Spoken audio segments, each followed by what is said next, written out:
Assalamualaikum dan selamat sejahtera. Saya Nur Mahira binti Asnan, nombor pelajar 2020896446 dan kod program AC220. Pada tempoh hari, kami telah diberi tugasan untuk membuat refleksi penghayatan mahasiswa terhadap rukun negara setelah menonton dokumentari Patriotisme yang telah ditayangkan di aplikasi MyClip RTM.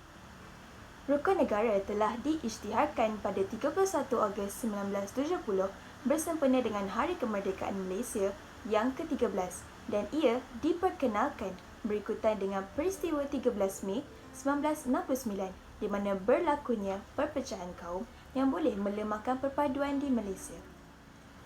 Elemen-elemen yang terdapat dalam rukun negara ini adalah kunci kepada keharmonian dan perpaduan kaum di Malaysia dan ia terbahir pada 5 prinsip. Kepercayaan kepada Tuhan, kesetiaan kepada raja dan negara, keluhuran perlembagaan, kedaulatan undang-undang, kesopanan dan kesusiaan. Prinsip yang pertama adalah kepercayaan kepada Tuhan.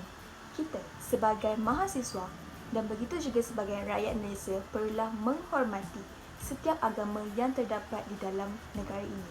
Sebagai contohnya agama Islam, Kristian, Buddha, Hindu dan lain-lain. Dengan cara ini, kita dapat lagi menambahkan dan merapatkan perpaduan antara kaum dan menjadikan Malaysia sebuah negara yang lebih harmoni.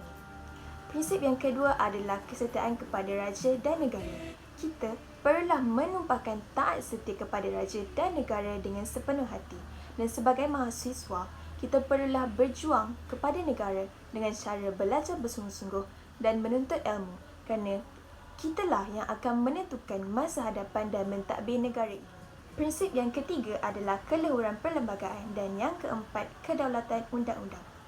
Sebagai rakyat Malaysia dan justru juga sebagai mahasiswa, kita perlulah mengikuti segala undang-undang yang telah ditetapkan dan termaktub dalam perlembagaan negara supaya kita dapat hidup dalam negara yang lebih aman dan damai. Prinsip yang terakhir dan yang kelima adalah kesopanan dan kesusilaan.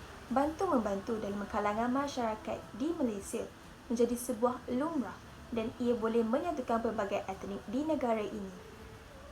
Kita sebagai mahasiswa perlu sentiasa menolong antara satu sama lain supaya kita dapat mencapai matlamat dan membangunkan negara yang lebih maju. Jadi, kesimpulannya, rukun negara dan perlembagaan ini adalah dokumen keramat negara kerana ia dapat menyatukan pelbagai etnik agar nilai kebersamaan dan kepunyaan yang selama ini kita pupuk tidak akan hilang begitu sahaja. Rukun negara perlulah sentiasa kita pupuk dan semat dalam hati supaya keharmonian dan perpaduan negara akan sentiasa terjamin. Jadi, dengan itu, saya akan akhiri video saya. Sekian, terima kasih. Bye-bye.